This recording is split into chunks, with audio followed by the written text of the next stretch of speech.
하나님의 말씀을 함께 보시겠습니다. 누가복음 23장 26절부터 49절 말씀까지 말씀을 교독하여 보신 후에 손내일 중창단이 하나님께 찬양을 드리겠습니다. 말씀을 교독하십시다. 그들이 예수를 끌고 갈 때에 시몬이라는 구레네 사람이 시골에서 오는 것을 붙들어 그에게 십자가를 지어 예수를 따르게 하더라.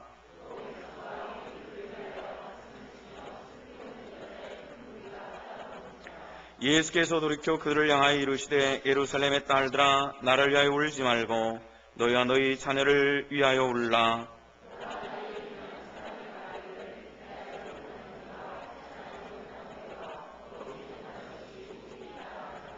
때의 사랑이 산들을 대하여 우리의 무너지라 하며 작은 산들을 대하여 우리를 덮으라 하리라.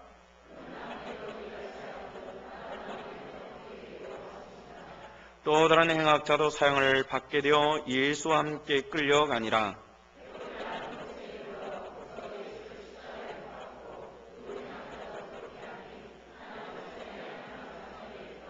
이에 예수께서 이르시되 아버지 저들을 사하여 주옵소서. 자기들이 하는 것을 알지 못함이다 하시더라. 그들이 그의 옷을 나눠 제비 뽑을새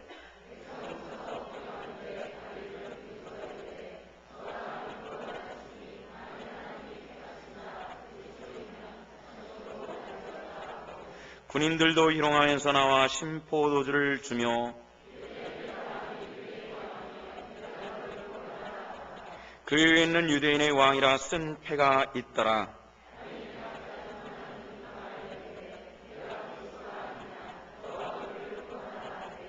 하나는 그 사람을 꾸짖어 이르되 내가 동일한 정죄를 받고서도 하나님을 두려워하지 아니하느냐.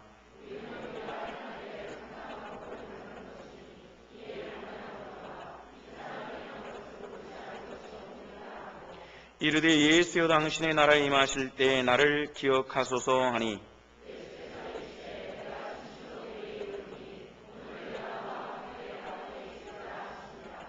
때가 제6시쯤 되어 해가 빛을 잃고 온 땅에 어둠이 임하며 제9시까지 계속하며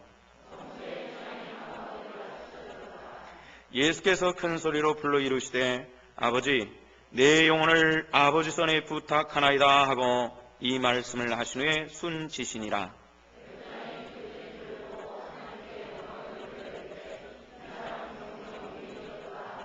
이를 구경하러 모인 무리도 그 원수 그 뒷일을 보고 다 가슴을 치며 돌아가고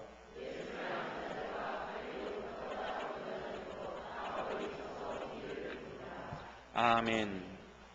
아버지 은혜를 감사합니다.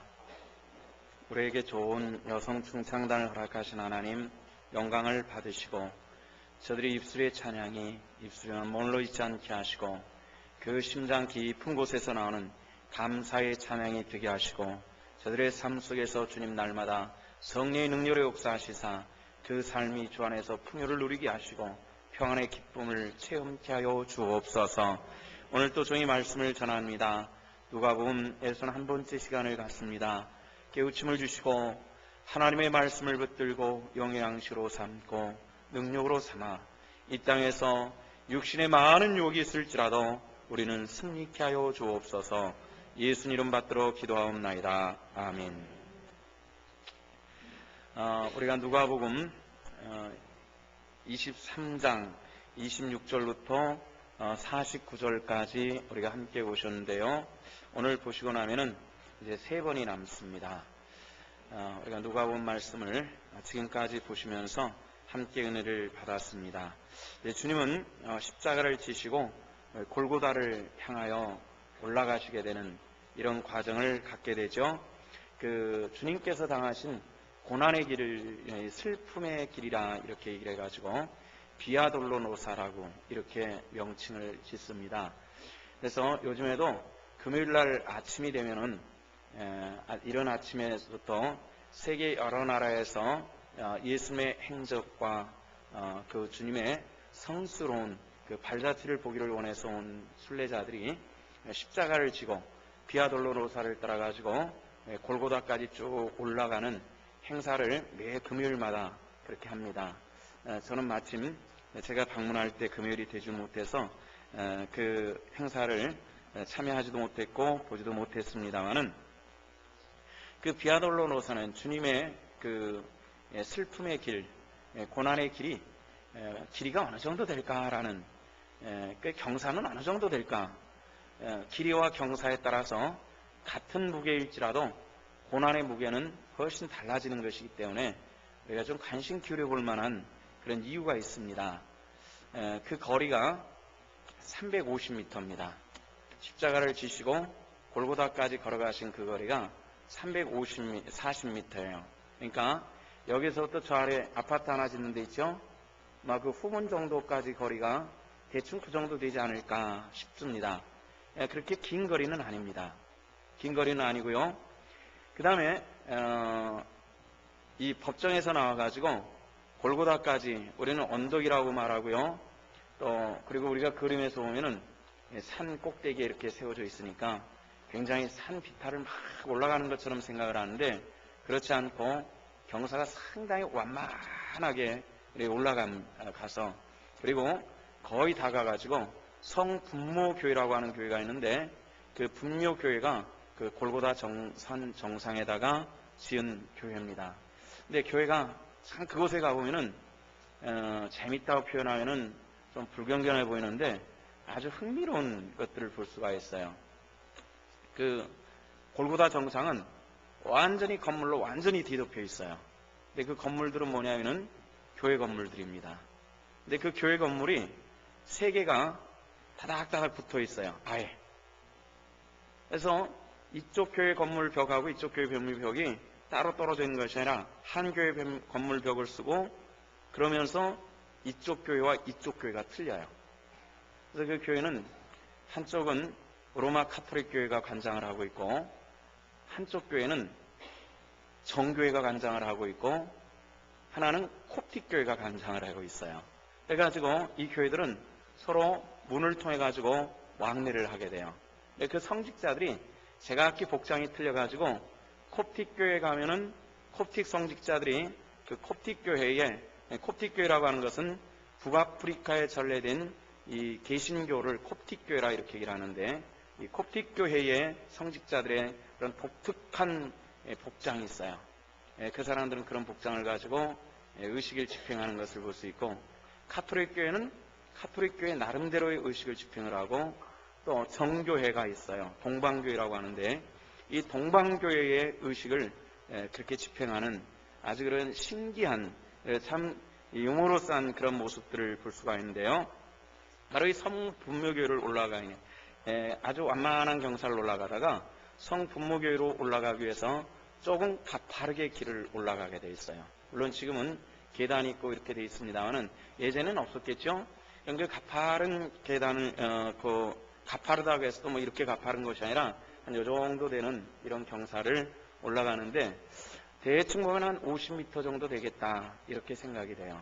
그러니까 33세의 건강한 젊은이가 십자가의 무게가 얼마나 무거웠을지는 알지는 못하겠지만은, 그러나 그 길을 올라갈 때에 십자가를 지고 웬만하면 올라갈 수가 있을 것 같더라고요. 그런데 성경을 가만히 살펴보면은 예수님께서 340m의 이 고난의 길을 걸어가실 때에 어느 정도나 예수님께서 십자가를 지셨을까? 그리고 분명히 성경에 보면은 구레네 시몬이 예수님의 십자가를 대신 졌다 그랬어요. 근데 어느 정도를 예수님께서 십자가를 지시고 어느 지점에서부터 구레네 시몬이 십자가를 졌을까? 이런 생각을 좀 해볼 필요가 있는 그런 요소가 있습니다. 여러분들 혹시 생각해 보셨습니까? 구레네 시몬이 몇 미터 정도에서부터 십자가를 졌을까? 전혀 생각 안 해보셨습니까? 생각해 볼 필요가 있어요. 근데 저는 성경을 보면서 빌라도의 법정을 나오자마자서부터 예수님은 십자가를 지지 않으시고 이 구레네 시몬이 십자가를 졌다라고 그렇게 생각을 합니다. 그 이유는 성경적인 근거가 있는데요. 우리는 오랫동안 예수님께서 십자가를 지신 것이지 왜 구레네 시몬이 졌어? 이렇게 생각하기가 쉽고요. 구레네 시몬은 조금 도와준 것으로 우리가 생각하지만은 그 340m의 거의 대부분의 길을 구레네 시몬이 졌다라는 그런 겁니다. 우리가 성경적인 근거를 보실 수가 있는데요. 자, 마태복음 27장 32절에 보면은 그런 얘기가 나옵니다. 마태복음 27장 32절입니다. 자, 찾으셨으면은 우리 함께 읽어보도록 하십시다. 31절에 보면요, 도로 그의 옷을 입혀 십자가에 못 박으려고 끌고 나가니라. 32절을 보십시오. 다 같이 시작. 나가다가 시몬이라는 구레네 사람을 만나매 그에게 예수의 십자가를 억지로 쥐어가게 하였더라. 나가다가, 한참을 가다가 아니라 나가다가, 이렇게 성경에 말씀이 되어 있고요. 또 한 군데 보면은 마가복음 15장 21절에 보면은 또 요 비슷한 그 상황을 볼 수가 있는데요. 15장 21절에 보면은 십자가에 못 박으려고 끌고 나가니라. 20절이 그렇게 되어 있죠. 근데 20절을 함께 보십시다. 다 같이 시작. 마침 알렉산더 루포의 아버지인 구레네 사람 시몬이 시골로부터 와서 지나가는데 그들이 그를 억지로 같이 가게 하여 예수의 십자가를 지우고, 마침 이제 막 박으려고 끌고 나가는데 마침 구레네 시몬을 만나서 그에게 십자가를 대신 지우고 골고다로 갔다. 이렇게 성경이 기록이 되어 있습니다.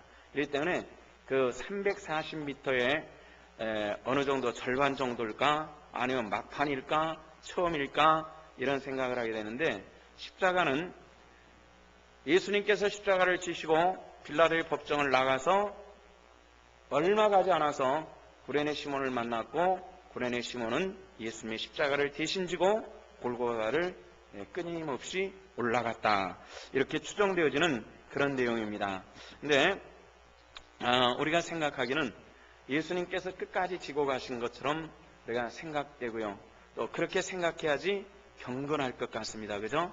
남이 졌다 그러면은 주님께서 그 고난의 십자가를 지시고 엎어지고 뒤집어지고 끝까지 지신, 이렇게 생각해야 되는데 그러지 않다는 거죠.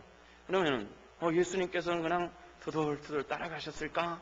이런 생각을 또 하게 되는 부분인데, 예수님께서 왜 십자가를 끌고 가지 못하셨을까 하는 그 이유는 예수님의 고난의 과정을 보면은 예수님의 체력이 급격히 많이 떨어졌을 것이다라는, 우리가 이 고난을 시작하면서 말씀을 보았던 것처럼 예수님은 이제 30대 초반인데 어떤 사람이 당신이 50대도 안 된 사람이 그런 얘기를 하느냐 하는 것을 볼 때 예수님의 연세가 50이 가까워질 정도로 외적으로는 많이 초췌하고 늙어 보였다라는 이런 것을 우리가 추정할 수 있는데요.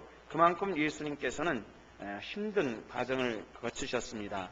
또 예수님께서 십자가에 못 박히시고 몇 시간 정도를 버티셨나, 이런 걸 보면요, 예수님을 십자가에 못 박고 나서 불과 몇 시간 되지 않아서 예수님 운명하셨습니다. 근데 기록에 의하면은 건강한 남자들이 십자가에 못 박힐 때에 길게는 이틀까지 생존을 한다 그래요. 길게는. 그렇기 때문에 예수님께서 그 운명하시는 시간의 길이를 볼 때 예수님의 체력은 매우 연약해져 있었다. 본래도 연약해져 있는 바람에 주님께서 목요일 밤에 붙잡혀가지고 가야바의 집에서 얻어맞고 추운 데서 떨고, 또 다음날 아침에 빌라도의 집에서 이쪽 저쪽을 다니면서 수많은 고난을 받고 십자가에 가시면류관을 쓰시고 그리고 채찍질 당하시고 이러면서 주님의 체력은, 이 십자가를 메고 갈 만한 체력은 될 수가 없었다라는, 이런 걸 우리가 알 수 있는 그런 대목입니다. 근데 오늘 우리가 이 성경 말씀을 보면서 우리가 한 사람에게 좀 관심을 기울일 필요가 있는데요. 누구죠? 구레네 시몬이라고 하는 사람입니다. 마가복음 15장 21절에서는 그에게는 두 아들이 있었다라는 것을 알 수가 있는데요. 알렉산더와 루포라고 하는 사람이 두 아들이었습니다. 또 그에게는 아내가 있었던 것 같아요. 성경을 보면 그렇습니다. 로마서 16장 18절 말씀에 보면은 로마교회 보내는 편지 중에서 사도 바울은 로마교회 성도들에게 이런 편지를 합니다. 주 안에서 택하심을 입은 루포와 그 어머니에게 문안하라. 그 어머니는 곧 내 어머니니라 하면서 이 구레네 시몬의 아내에 대해서 바울은 그는 곧 내 어머니와 같은 분이다 이렇게 얘기를 하면서 루포가 바울이 순교할 때 어디 있었냐면은 구레네 북아프리카 출신이면서 불구하고 로마에 가서 로마 교회의 지도자로 역할을 하고 있었다는 것을 알 수 있고요. 구레네 시몬이 6월절 제사를 드리기 위해서 자기의 삶의 터전인 북아프리카의 구레네를 떠나가지고 예루살렘에 와서 참 불신앙으로 바라볼 때는 운수 사납게 십자가를 져야 되는 그런 아주 불운을 당하지만은 그러나 억지로 진 십자가입니다. 구레네 시몬은 절대로 내가 지죠 그럼 저 사람 너무 힘들겠으니까 하는 그런 것이 아니라 억지로 진 십자가였지만은 그러나 이 억지로 진 십자가 속에도 복음의 축복이 담겨 있더라는 것입니다. 믿습니까? 우리가 주님의 일을 감당할 때 우리 교회는 거의 대부분의 일들에 대해서 자기 선택에 존중하고 그렇게 일을 시켜나가고 있습니다. 물론 몇몇 가지에 대해서는 인원이 충당이 안 되기 때문에 어떤 부분에 대해서는 반강제적으로 하세요 이렇게 일을 주기도 하지만은 거의 한 90%가 넘는 많은 일들은 우리 성도들이 스스로 자발적으로 선택해서 일을 하도록 그렇게 하고 있습니다. 우리 교회가 그렇게 오랫동안 자발적인 일로 이렇게 일을 하다 보니까 때로 억지로 일을 시키다 보면은 내가 하기 싫은데 억지로 해야 돼요. 이런 반발도 없지 않아 있는 것은 사실입니다. 구레네 시몬은 예수님께서 피 흘린 몸으로 지셨던 그 십자가를 받아봤을 때 그 십자가에는 피가 묻어 있었을 겁니다. 참 재수없는 피죠. 불신앙으로 바라볼 때는. 그러나 구레네 시몬은 거절하지 않았다는 겁니다. 억지로 지었다는 거죠. 억지로 지고도 골고다까지 갔으나 그에게는 그와 그의 가정에는 구원의 축복이 함께 하셨다는 것을 여러분들 믿으시기를 바랍니다. 의미하는 바가 있죠. 우리가 주일을 감당할 때 왜 억지로 해야 돼요? 이런 얘기 하지 말자는 겁니다. 주의 일들이 내게 주어졌을 때에 싫어도 베세메스로 가는 그 암소와 같은 그런 심정일지라도 감당할 때 그 일을 통해서 하나님의 영광이 나타나질 줄로 믿으시기를 바랍니다. 이것이 성도입니다.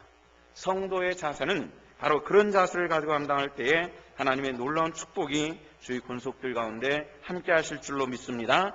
자, 오늘 우리가 또 눈여겨봐야 될 사람들인데 예루살렘 여인들입니다. 27절 말씀 보면은 이런 얘기가 나오죠. 또 백성과 그를 위하여 가슴을 치며 울음을 피우는 여자의 큰 무리가 따라오는지라.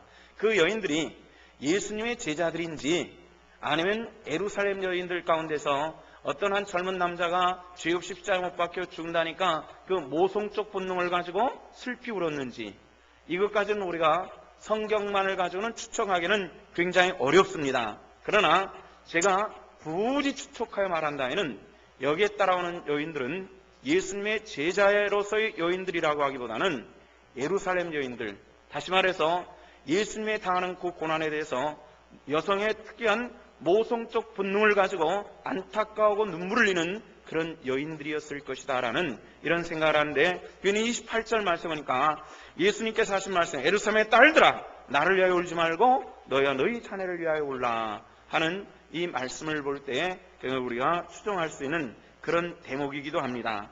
예루살렘 여인들 예수님의 그 죽으심, 그 고난을 생각하면서 막 가슴을 치면서 안타까워하는 그런 모습을 보았어요. 근데 주님께서는 뭐 고맙다라는 이런 얘기한 것이 아니라 너와 너희 자녀들을 위해서 울라 이렇게 말씀하신 그걸 우리가 볼 수가 있습니다. 사람들은 종종 육체적인 죽음에 대해서 슬퍼하고 두려워합니다. 여기는 저도 죽음에 대해서 슬퍼합니다. 가까운 분들에 대해서 또 혈육에 대해서 죽음에 대해서 저도 슬퍼하고 눈물을 흘립니다. 또 저의 죽음에 대해서도 마찬가지입니다. 죽음은 저도 두렵습니다.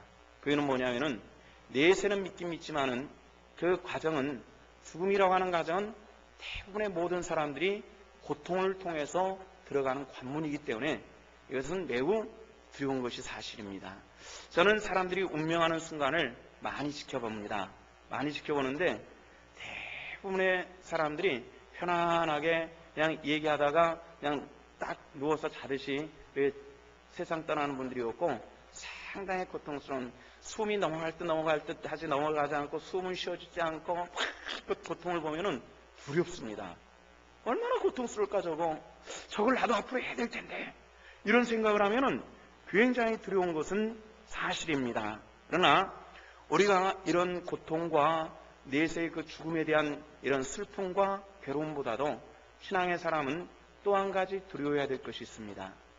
내세에서 내가 거할 초소가 어딨냐를 분별할 수 있고 저와 여러분들이 하나님의 나라 거룩한 주님의 품에 안기는 천국의 백성들 되어질 수 있기를 주님의 이름으로 축원합니다. 아까 말씀을 드렸던 것처럼 저는 운명전에 있는 분들에게 대부분의 연세 많으신 분들 이제 연세 많으셔서 병들고 돌아가실 때 이 건강하실 때는 굉장히 꼬장꼬장하는 절대 예수 안 믿고 이 천국이 어디냐 난 지금까지 나만 믿고 왔고 내 양심 믿고 왔지 그따위 소리 하지 마라 뭐 이런 분들이 이제 운명을 놔두면은 식구들은 당신이 운명할 거 모르신다라고 얘기를 많이 하는데 사실은 사람들은 하나님의 형상으로 창조되어진 자들이기 때문에 모른 척하고 자기 스스로 모른 척하고 지나가려고 하는 것인지 자기 죽음에 대해서는 누구보다도 잘 아는 사람들이 죽음을 앞에 둔 분들입니다. 그렇기 때문에 그분들은 대체로 복음을 받아들여요. 복음을 받아들이고 예수 그리스도를 주로 영접합니다. 그래서 그들에게 성경 공부를 간단하게라도 시키고 예수 그리스도를 주로 영접하게 만든 다음에 그 다음에 세례를 주고 나면은 며칠 있다 이렇게 세상을 떠나는 그런 걸 참 많이 봤는데요. 제가 용인에 와서 처음 개척을 해서 첫 번째 세례를 드린 분도 암이 생겨가지고 말년에 스스로 나는 교회 가고 싶다.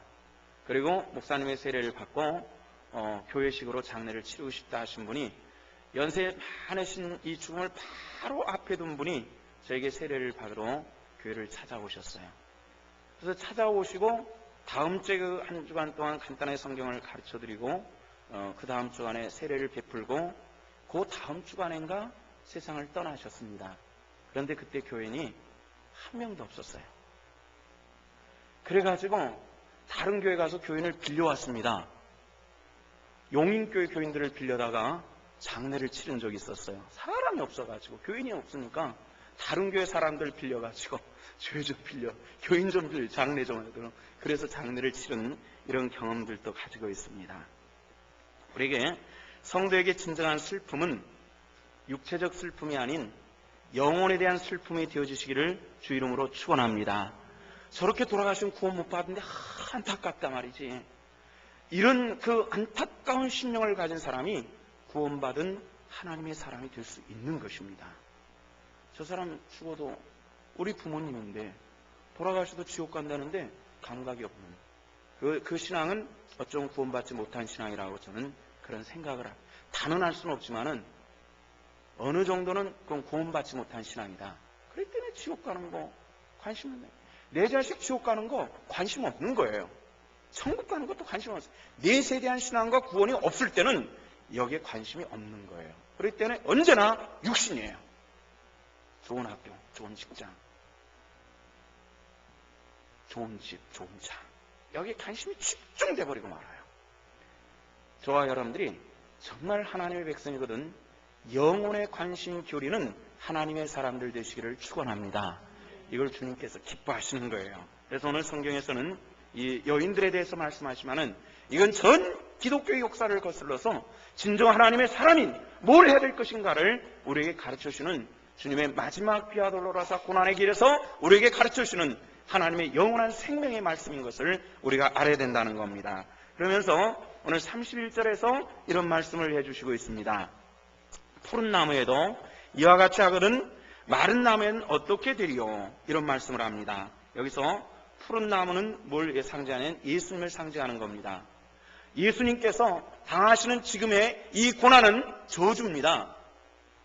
예수님이 저주받은 거라고요. 아니 어떻게 하나님의 아들이 저주받아? 고난의 십자가를 지신 것이 그 거룩한 고난이 어떻게 저주냐? 그 저주는 제가 져야 될 그 짐을 주님께서 대신, 내가 받을 저주를 주님께서 대신 지시고 받으신 것이기 때문에 그것은 저주의 시간이란 말이에요. 그런데 마른 그 푸른 나무에게도 이렇게 하시는데, 하나님께서 마른 나무에게 어떻게 하시겠냐? 푸른 나무는 주님을 상징하는 겁니다. 주님이 당하는 이 고난에 대해서 푸른 나무에도 이렇게 하신 하나님께서 마른 나무는 뭘 얘기하냐면 유대인들을 상징하는 것입니다. 유대인들, 하나님의 백성이라고 말하지만은 하나님의 뜻과는 관계없는 그 악한 모습들에 대해서 하나님께서 너희들에 대해서 어떻게 할 줄 아느냐는 우리 주님의 질문인 것입니다. 예수 그리스도를 통해서 구원받은 하나님의 백성들 되었거든, 진정 하나님의 사람으로 우리의 삶이 육신도 있을지라도 하나님의 영광의 백성으로 승리해 나갈 수 있는 이런 하나님의 권속들 되시기를 주의 이름으로 부탁을 드립니다. 그리고 주님께서 이제 십자가 지시고 주님께서 엄격히 말하면은 구레네 시몬의 십자가 뒤를 따라서 골고다까지 올라가셨습니다. 그리고 십자가에 못 박히시고요. 그리고 골고다에 세우셨습니다. 그런 시간들이 있는데 그때 또 두 사람이 있었다 그랬죠. 행악자들, 강도들, 이 두 사람이 양쪽에 있었다 그랬는데, 여기 39절부터 말씀에는 세 사람의 대화가 등장을 하는데요. 제가 한번 읽어드리겠습니다. 달린 행악자 중 하나는 비방하여 이르되 내가 그리스도가 아니냐? 너와 우리를 구원하라 하되, 하나는 그 사람을 꾸짖어 이르되 내가 동일하게 정죄를 받고서도 하나님을 두려워하지 않느냐? 우리는 우리가 행한 일에 상당한 보응을 받는 것이니 이에 당연하거니와 이 사람이 행한 것은 옳지 않은 것이 없느니라 하고, 그리고 42절 말씀을 잘 보시기 바랍니다. 이르되 예수여 당신의 나라에 임하실 때 나를 기억하소서 하니, 그 다음에 43절 같이 읽어보십시다. 시작. 예수께서 이르시되 내가 진실로 내게 이르노니 오늘 내가 나와 함께 낙원에 있으리라. 낙원이라고 하는 것은 뭘 얘기하는 거죠? 천국에 있으리라, 이렇게 말하는, 이 강도가 천국에 들어간, 그래 나와 함께 천국에 있을 것이다 라는 이 축복의 말씀을 듣는 그런 은혜입니다.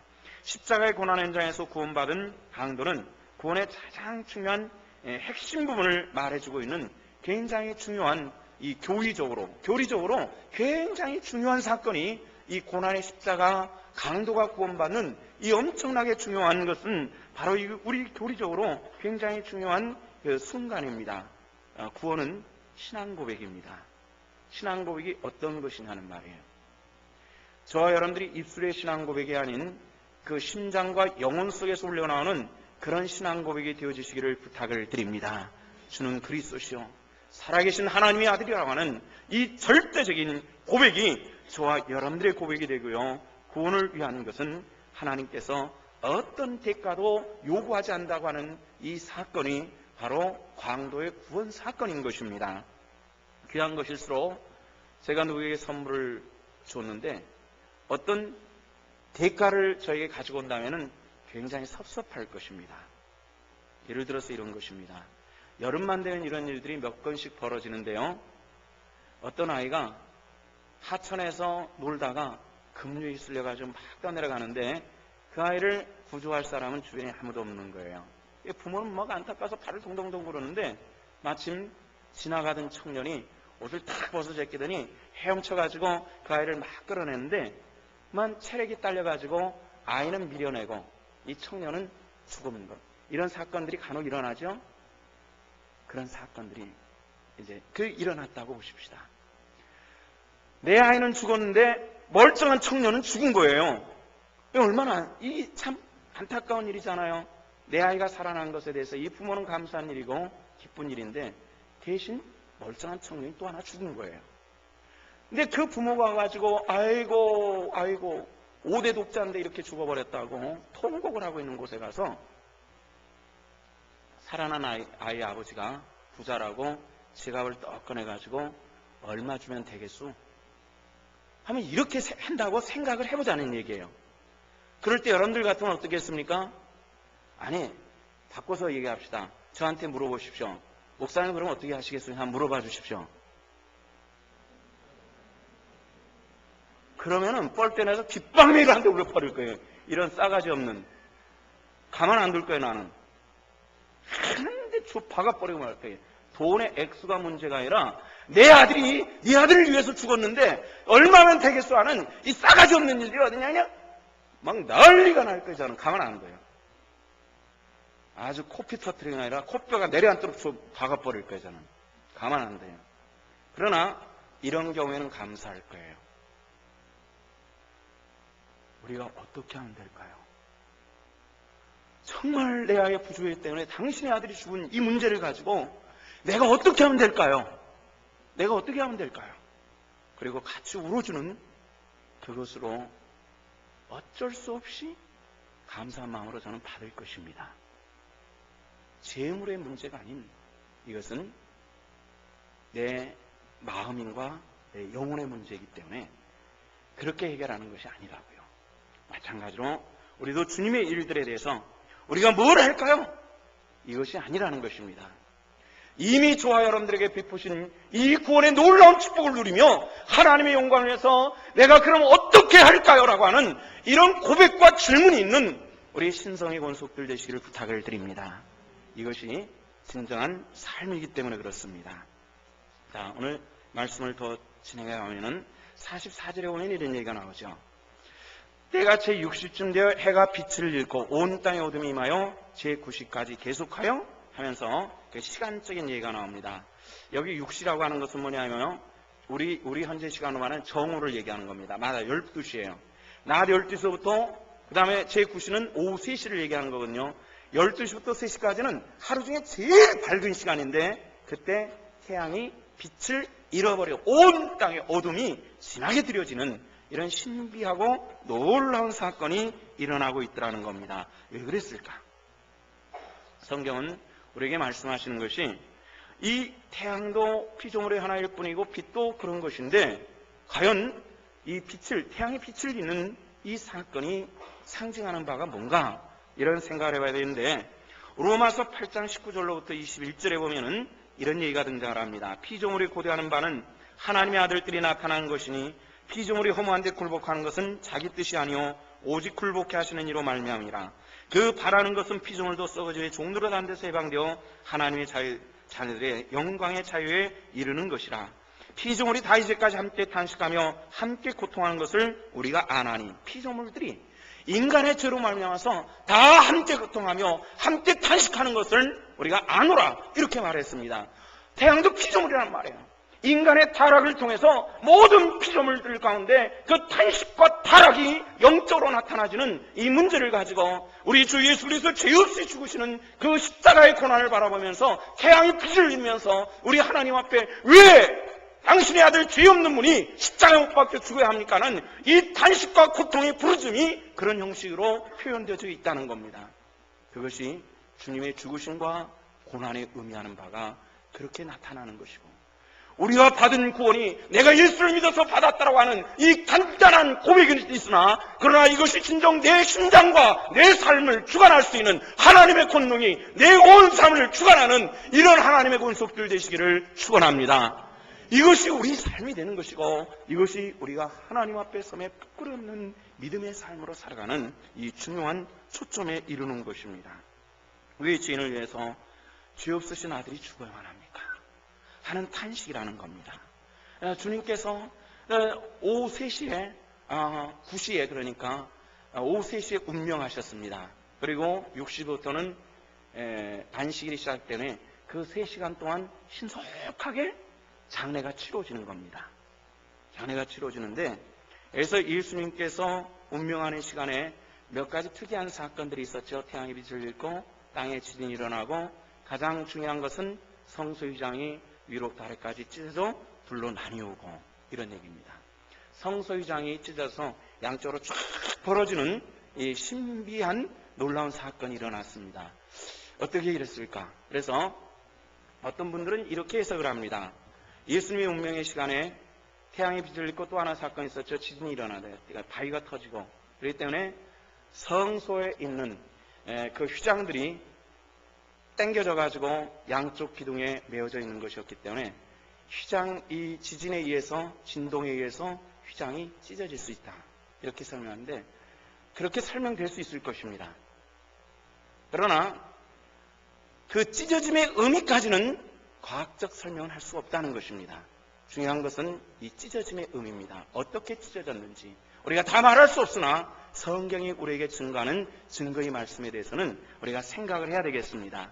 성소의 휘장은 성경에 보면은 청색, 자색, 홍색 실과 그리고 고운 배실을 넣어서 짠 혼합되어진 굉장히 화려한 그런 휘장인데 보통 우리가 보는 양탄자와 같이 짜여진 천사가 물이 넣어진 그런 휘장이었다고 합니다. 쉽게 말해서 웬만큼 당긴다고 해서 사람의 힘으로 찢을 수 있는 이런 휘장은 아니었다는 거죠. 굉장히 강한 그런 것이었는데 그 순간적으로 위에서부터 아래로 쫙 찢어지는 이런 신비의 체험을 합니다.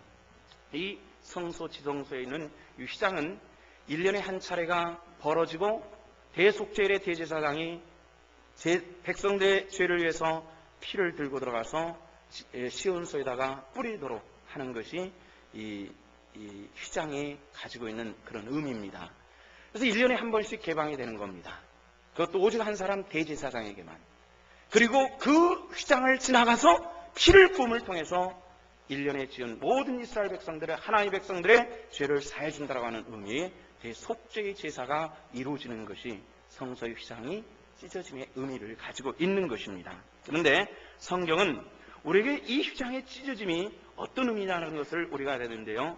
굉장히 중요한 성경 말씀이니까 우리 한번 찾아서 보십시다. 히브리서 10장 20절 말씀입니다. 히브리서 10장 20절 말씀입니다.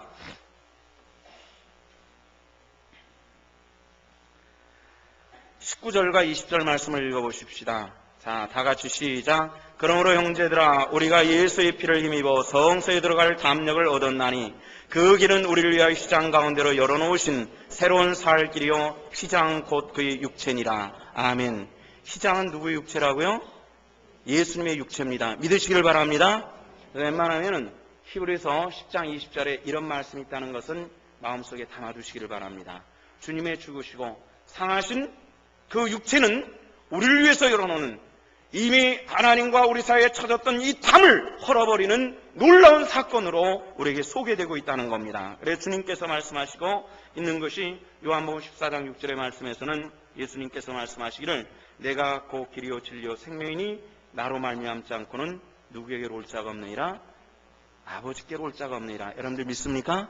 오직 하나님께로 가는 생명의 길은 오직 예수님께서 당신의 죽으신 그 육체의 휘장, 그 찢겨진 당신의 몸 흘리신 피의 그 길만이 있다는 이것만을 우리가 분명히 아시고 그 어떤 것도 구원받을 수 없는 하나님의 절대 은혜의 피를 가지고 승리해 나갈 수 있는 우리 신성의 권속들 되시기를 축원합니다. 이 길은 유일한 것입니다. 다른 길은 멸망의 길입니다. 그리고 끝이 있는 것이고 생명을 줄 수 있는 것이 아닙니다. 그런데 수많은 이단들은 예수님께서 죽었기 때문에 실패했다고 말합니다.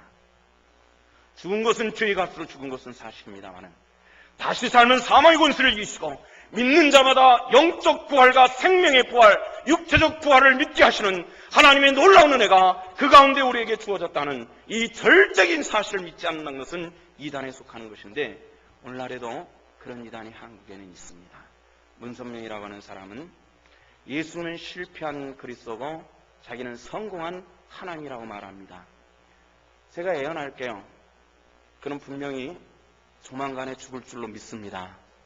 그는 사람에 불과한 것이고 죄인이 불과한 것이고 대형무도한 악한 자에 불과한 것이기 때문에 그는 죽는 거예요. 오직 예수 그리스도만이 그를 믿는 믿음이 그의 죽으신 생명의 피만이 나를 죽게로 인도하시는 하나님의 놀라운 권세와 은혜가 저와 여러분들 가운데 함께 하시는 것을 믿으시기를 바랍니다. 기도하시겠습니다. 사랑의 주 아버지 하나님, 은혜를 감사합니다. 오늘 우리가 주의 말씀을 들었습니다. 당신의 찢겨진 이 생명 휘장, 그 은혜의 길에 서서 뒤돌아보지 않게 하시고 앞으로 달려나가게 하시고 승리의 길에 서게 하여 주시옵소서. 감사드리며 예수 그리스도 이름 받들어 기도하옵나이다. 아멘.